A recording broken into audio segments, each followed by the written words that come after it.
যদি রাস্তাঘাটে কোনো রকম কোনো সমস্যা হয় তৎকালীন তাদের জানাতে বলেছেন। তারা সর্বক্ষণ আমাদের পাশে আছেন এবং আমাদের মনোনয়ন সাহেবের পাশে আছেন। যে দুটো ছেলে আজকে মারছে, আজকে প্রথমে আমি অঞ্চল সভাপতি এই অঞ্চলের জান্নাত হোসেন মোল্লা, আমি প্রথমত ওকে ফুল দিয়ে আমি বরণ করে দিচ্ছি এবং আমাদের অঞ্চলের প্রধান উপপ্রধান সবাই প্রধান সাহেব বরণ করে নিচ্ছেন।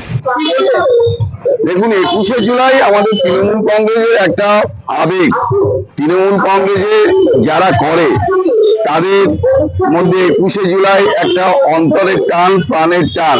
যে 13 জন শহীদ হয়েছিল 1993 সালে, সেই শহীদ তর্পণের জন্য তৃণমূল কংগ্রেস কর্মীরা 21শে জুলাই ধর্মতলায় যায়। কিন্তু এবছর 21শে জুলাই একটা নতুন রূপে, নতুন মাত্রায় আমরা লক্ষ্য করছি। চারিদিকে গ্রাম গঞ্জে, বুথ স্তরে, জেলা স্তরে, ব্লক স্তরে, প্রতিটা ক্ষেত্রে নতুন উৎসাহ উদ্দীপনা দেখা যাচ্ছে।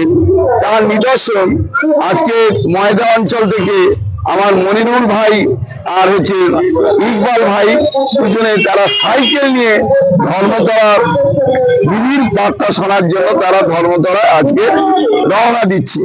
এই যে ভাবাবেগ, এই যে আবেগ, এটা একমাত্র তৃণমূল কংগ্রেসের আছে, আর অন্য কোনো দলের আছে বলে আমার মনে নেই। তবে এদের এই যে চেষ্টা, এদের এই যে কর্মকাণ্ড, এটা যুব সমাজকে অনুপ্রাণিত করে তুলবে।